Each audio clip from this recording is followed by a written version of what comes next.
On voulait faire 3 là. Luc Cadine peut-être. Charles Progon l'entend.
Après une année difficile marquée par leur absence à la Coupe d'Afrique des Nations 2019, Pierre-Emerick Aubameyang vient de faire un retour triomphal en inscrivant l'unique but de la nation pour honorer le vert, jaune et bleu qu'Emerick fait son retour après avoir essuyé de nombreuses critiques de la part des siens.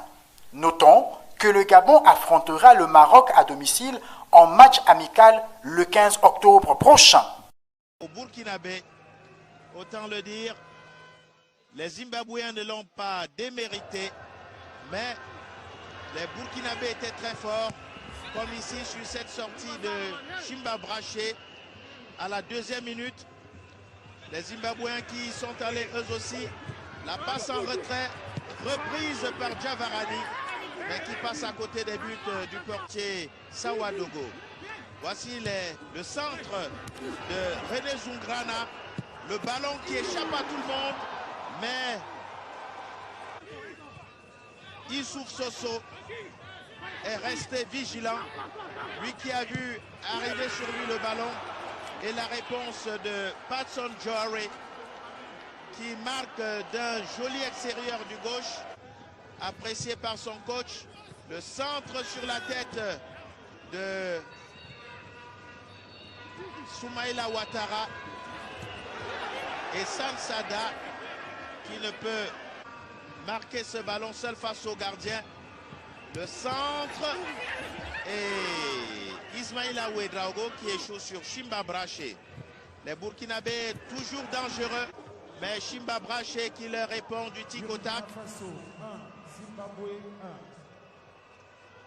C'était la fin de la première mi-temps. La deuxième va repartir sur le même chapeau de roue.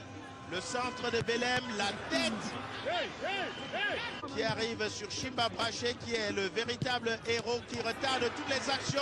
Il repousse sur le montant, mais malheureusement, Kiende Breogo a suivi après que le ballon a recoché sur le montant. Et voici le troisième but de celui qui venait de faire son entrée dans ce match. Isiaka Ouedraogo à la 68e minute, qui donne l'avantage aux Burkinabés qui ont continué de mitrailler les buts de Chimba Braché. Voici Belem qui s'élance. Il centre pour Ilias qui ne peut reprendre. Les Zimbabwéens vraiment sous la pression burkinabé. Cette fois c'est Sansada qui, très altruiste, a voulu jouer avec Ilias.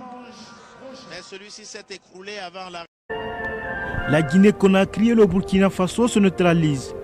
Mardi à Mantes-la-Jolie, dans la banlieue parisienne, les étalons du Burkina Faso et le Sili national de Guinée se sont affrontés dans un match comptant pour les préparatifs de la CAN 2012. Dès le coup d'envoi du match, les deux équipes passent à l'offensive à la 10e minute sur une échappée du milieu droit burkinabé Razak Traoré, parti dans le dos de l'arrière gauche guinéen Ibrahima Sori Bangoura. Le ballon atterrit devant Moumouni Dagano qui le pousse au fond des filets de Nabi Yatara. 1-0 pour les étalons du Burkina Faso. À la reprise, les deux équipes continuent à alterner des phases de domination et à se neutraliser. Alors que les Burkinabés croyaient la victoire acquise, à la 93e minute sur un mauvais dégagement du portier des étalons, la Guinée revient au score. Un but partout. Il a signé son entrée dans la catégorie des grands joueurs ivoiriens. Amad Diallo, la véritable pépite, un joueur de talent, un joueur décisif. Alors je vous avais expliqué qu'il était gêné par l'état de la pelouse dans son contrôle. C'est le nouveau bijou du football ivoirien. Il a signé son entrée dans la catégorie des grands joueurs ivoiriens.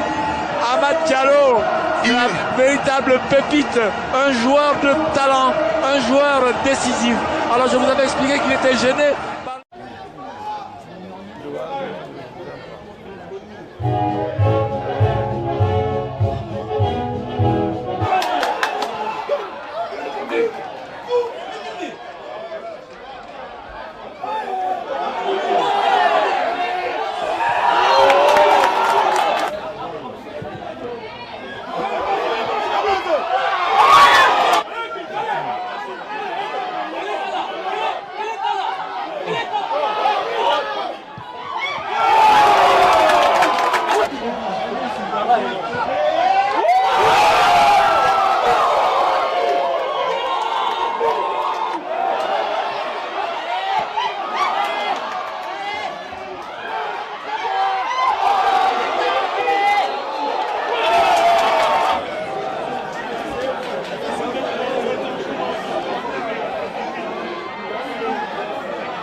Dans un stade sous protectorat à cause du coronavirus, le 11 national amené par un Bertrand Traoré qui semble avoir retrouvé sa verve et s'est montré imperturbable tout au long du match. En effet, Bertrand Traoré, brillant d'abord sur penalty, Youssouf Dayo ont eu les gestes techniques justes est nécessaire pour prendre le dessus sur le loup par la RD et Congo. C'était